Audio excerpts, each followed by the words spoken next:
Hi, my name's Joe. No, I'm Andrew. This is our 3 short film ideas. Right, so Andrew, my first idea was about a pair of trainers. So the whole film we revolved around this pair of trainers, and it's from this pair of trainers' perspective. So the synopsis is he has a hard life. He's stuck in his shop and no one's buying him. He's not getting bought. Yeah. And until one day he gets put on sale. So he hasn't been bought and he's been in the shop too long, so they put him on sale, and a lovely customer picks him up and takes him home. So things are looking up, on the bright side, looking good, but eventually he actually gets taken back because the trainers are too small. So he goes back to his miserable life on the shelf, gets put on sale, no one wants him. What do you think? I like it. It's different. It's out there. Yeah. But you haven't told me the codes of conventions. Can you run through them? Yeah, so the catalyst, obviously the trainers being put up on sale, so if they weren't being put up on sale they wouldn't get sold to the customer. Yeah. The developed character obviously is the trainers. This is the audience again, we're following his story.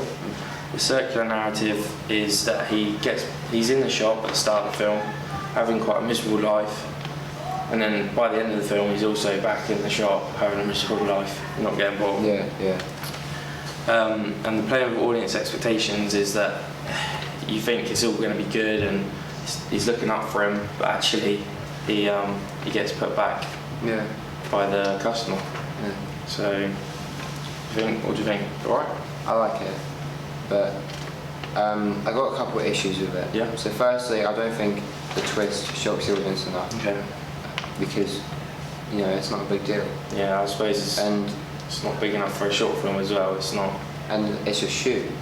How are we going to get behind a shoe?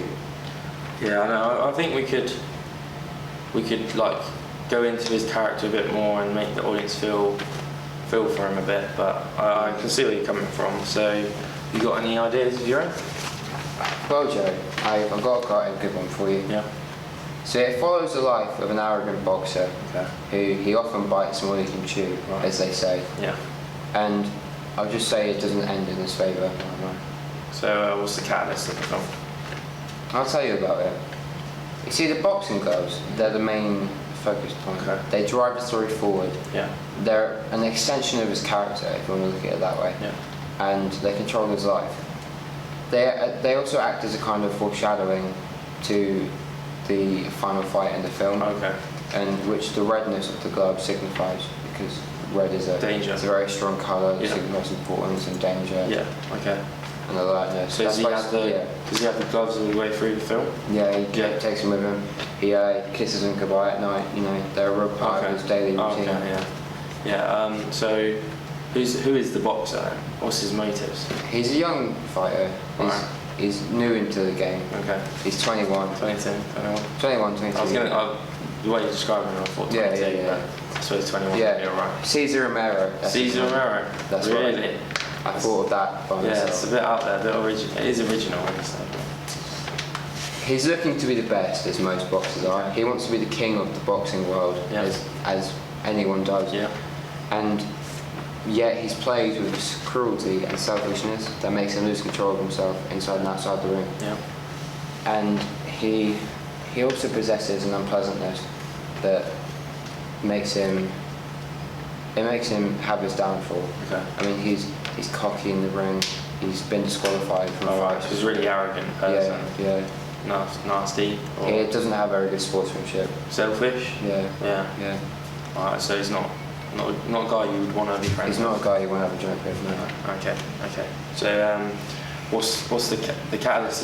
What's the catalyst of the boxing gloves? Yeah. The boxing gloves are catalyst. The circular narrative, as you said. No. Okay. The way that the film follows the circular narrative is due to the way it opens his eyes in the morning, as everyone does. Yeah. It opens with that shot, and the final shot is him knocked out like that, and then it cuts to his eyes opening, which is a moment of realization for the character. Oh, okay.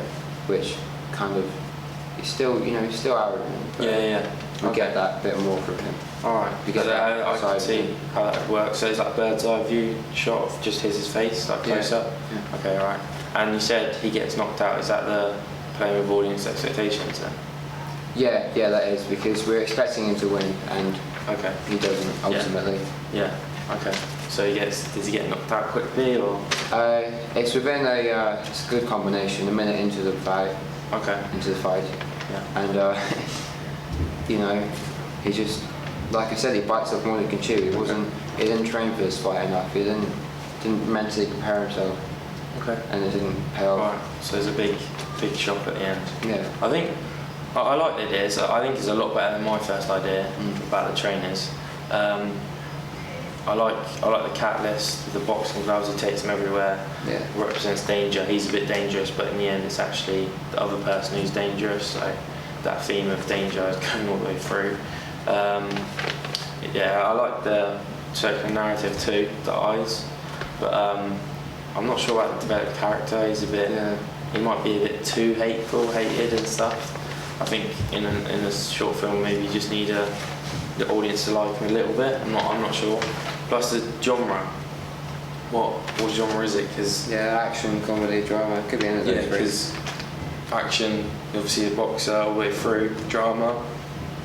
It's following his life and is a bit dramatic. And then at the end, when he gets knocked out, I can see it's a bit of a comedic scene. Yeah. So it's alright, but I think it could be some improvements.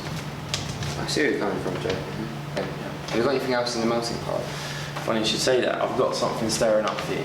It's, I think this is the best one. I think this one might be take further. We might produce this one. So this is it follows the story of a stereotypical teenager, a very rebellious and ignorant juvenile who also sells drugs for a living. So the audience sees him go from drop to drop, passing on drugs.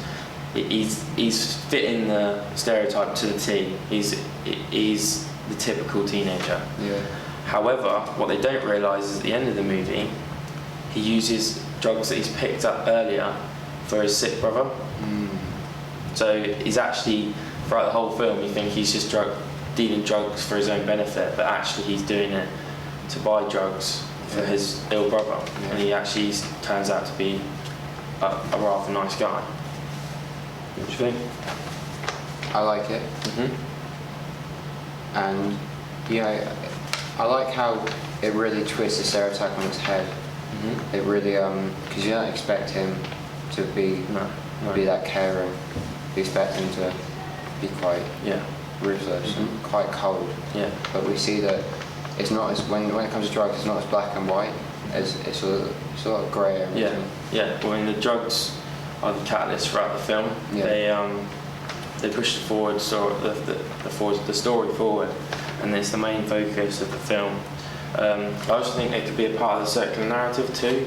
So I thought at the start of the film we could see a close-up of the drugs on a desk, and he's actually picking up a bag of drugs that he's going to sell. And then he also picks up an empty bottle of medication. And then after all the film's gone back, he's maybe puts down an empty bag of drugs that he sold, and then he puts down a full bottle of medication next to his ill brother. And then obviously that would signify circular narrative, and it also shows he's helping out his sick brother. Yeah. So you think that could work? Yeah, I think it could work. I really like it. Like I said, I like the stereotypes. Yeah. I like how it flips it. I think the character's good because we get behind him. We go through his struggles. Yeah. And I think we should do it. Yeah. That's definitely my favourite idea. Yeah. So good. Yeah, let's do it. Let's do it.